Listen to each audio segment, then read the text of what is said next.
Welcome back to the Art Hazards Toxicology module. This is part 8, and here we'll be talking about ventilation in your art studio. So when you look at our hierarchy of protection that we've talked about in prior modules, we'll find that if you can't avoid working with toxic stuff, or if you can't find less hazardous stuff to work with, then the next best option is to move those toxic vapors or dusts or whatever other toxic exposures away from you. How do we do that? Well, the goal is to protect your lungs from toxic dusts and vapors. You could try holding your breath the entire time you're in the studio, but that really doesn't seem to work too well for most people. So what should you watch out for? Well, one thing is if you're working with solvents, these things evaporate. They're designed to evaporate quickly. They tend to be volatile and leave behind whatever you were trying to dissolve.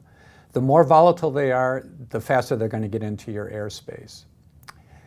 If you're working with aerosols, one of the things you will find is that the droplets are very, very, very tiny, which means a lot of surface area, which means the solvents that are in those aerosols are going to evaporate very rapidly, which greatly increases your risk of inhaling them.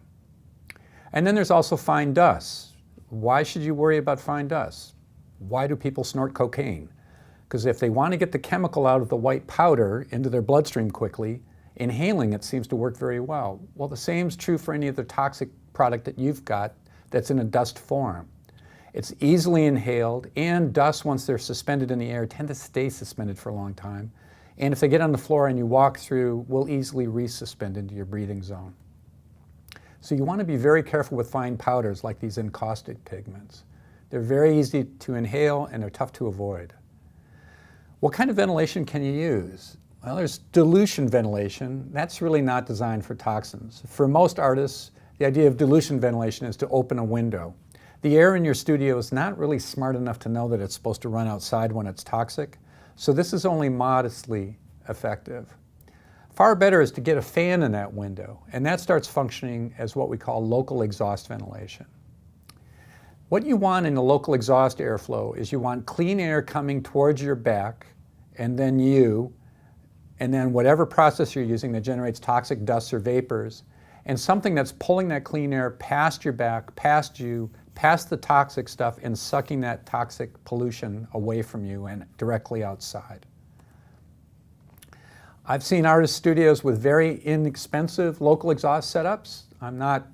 Can't guarantee that this actually works well, but the artist says that she can see all the smoke from the processes she's doing heading right up and out. And that is a good indication that it may be helping reduce her exposures. There are indoor air cleaners that run air from wherever you're working by fan through a particulate filter, sometimes with charcoal filters added in to pull out solvents. You need to remember to change the filters for these things, and they can be quite expensive, many hundreds of dollars, sometimes thousands of dollars. One of the things you should avoid buying when you're looking for air purifiers are ozone generators. Ozone generators pose a serious risk to your lungs because they generate ozone, which acts as a free radical in your lungs and can cause a great deal of health problems. They're not for a place where people are. Don't buy these things for your studio. The layout of your studio can really impact your ability to control those toxic exposures.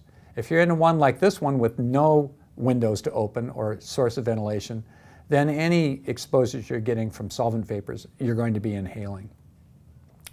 This could be from drying thinners or even driers that are used inside of the paints themselves, and from your brushes.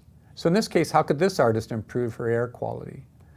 Well, one of the things she could do is she could close her containers when they're not in use.